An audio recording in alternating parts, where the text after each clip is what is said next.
Hello, sisters and cousins. This is Esmée, and I am reading Blood, Milk, Shen by Robin Anderson. This is a personal essay that she sent us just a little while ago.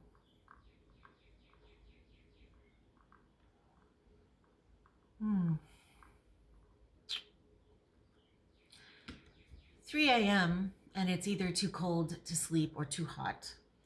Wrists cannot be exposed. Feet have to be. I startle awake with the fear that she will be kidnapped out of our second-story window. I dream lucidly of cars careening on their sides down the freeway. I mostly do not sleep. Shen has nowhere to root. For any mother who has had the unshakable urge to check on her baby multiple times throughout the night, this is a rudderless Shen. I am a practicer of Chinese medicine, and I just had a baby.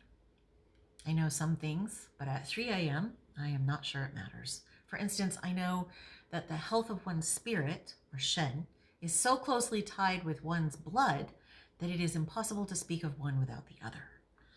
And after my daughter was born, the first blood transfusion didn't do much, so I had a second. But 9 weeks later, I am still wearing a hospital-grade maxi pad with no discernible medical cause. After an ultrasound had ruled out retained placenta, I had a call with a midwife. Iron stores look fine. Have you tried extra vitamin C? She asked. She was almost chipper. I don't really know how to help you. Maybe it's time to try alternative medicine. Lady, I thought, I am the alternative medicine. If the blood is deficient, the spirit, or Shen, cannot rest. The Wing Shu of spiritual pivot that serves as a core text regarding the theory of acupuncture says, when blood is harmonized, the mind has residence.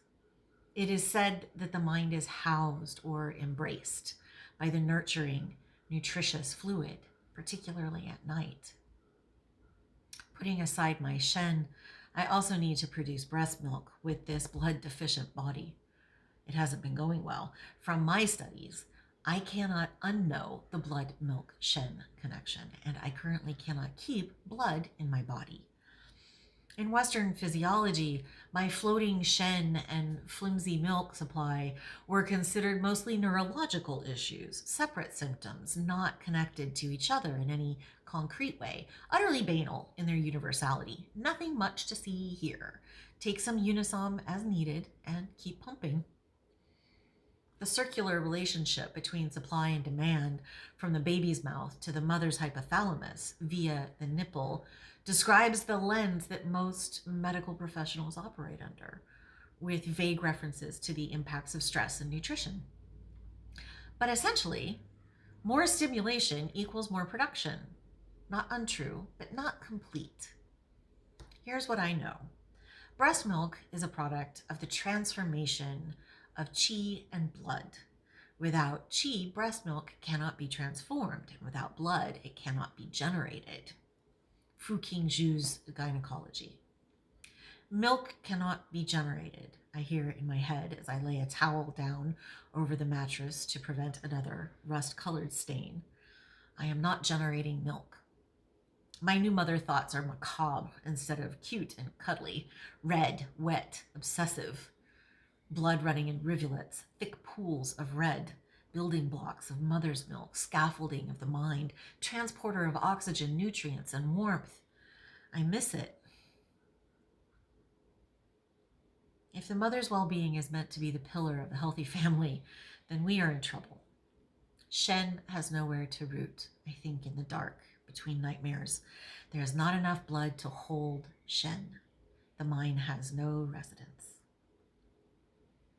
After being prescribed pain pills for excruciating periods as a teen, I was drawn to Chinese medicine for the possibility of remedy. Pain pills could never answer the question of why my cycle kept me home from school. Chinese medicine rises to that challenge. Sun Simiao, A renowned physician from the Tang dynasty famously said, "Women are 10,000 times more difficult to treat than men because of our complexity, our cyclical nature, and our capacities for change."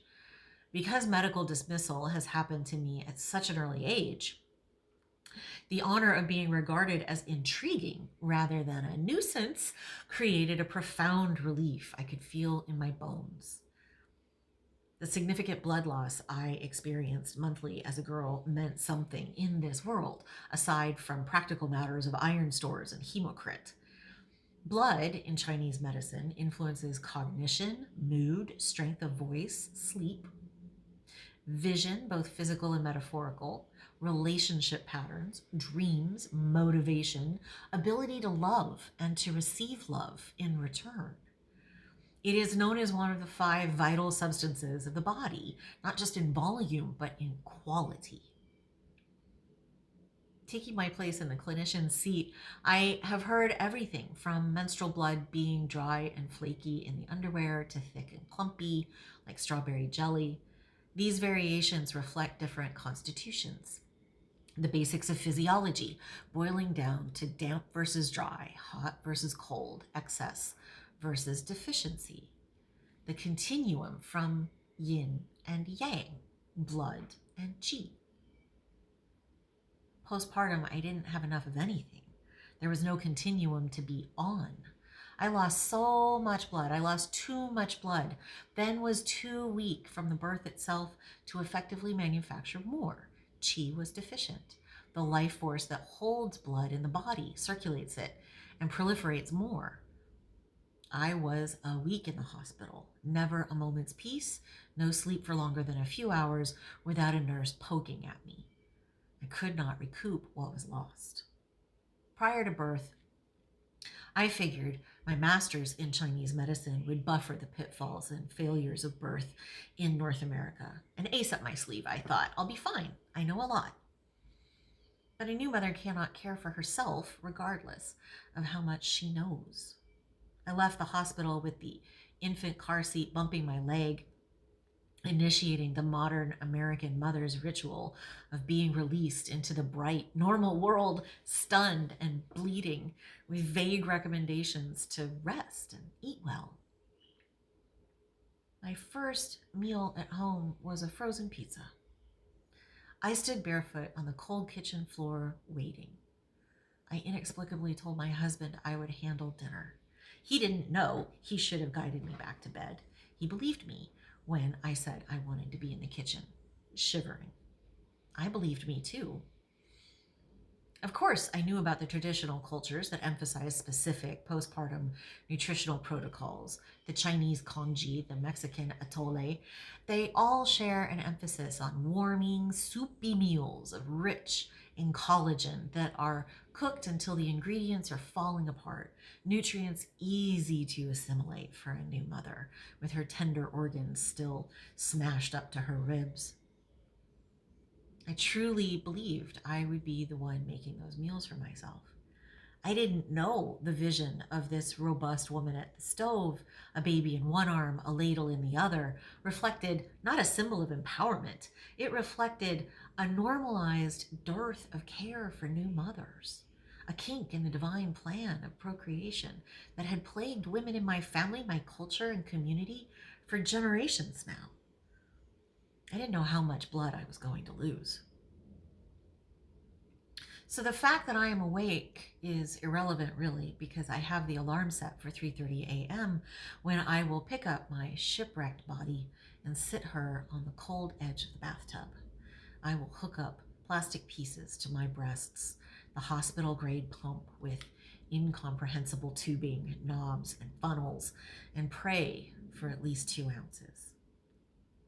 4 brown vials of herbal tinctures await my decision downstairs, finally purchased after that useless phone call with the midwife. Tinctures of herbs from the stop bleeding category in the Chinese medical pharmacopoeia. But they could also diminish my milk supply even further.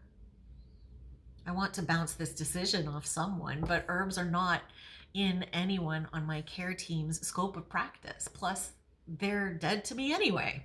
Yes, I'm an herbalist myself, but my blood-starved brain doesn't work right now. I can't strategize. I need a mentor, a wise woman, a grandmother to guide me. Warm, knowing hands, gentle words.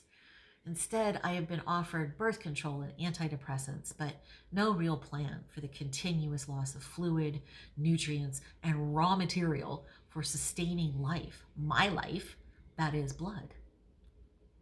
The focus remains on the volume of milk produced, but not on the vessel from which it comes. Tonight I cannot decide, and I know I won't once daylight comes either. I squeeze out just under 2 ounces in total, unhook, and lumber off to bed, where my Shen hovers just a few feet above me.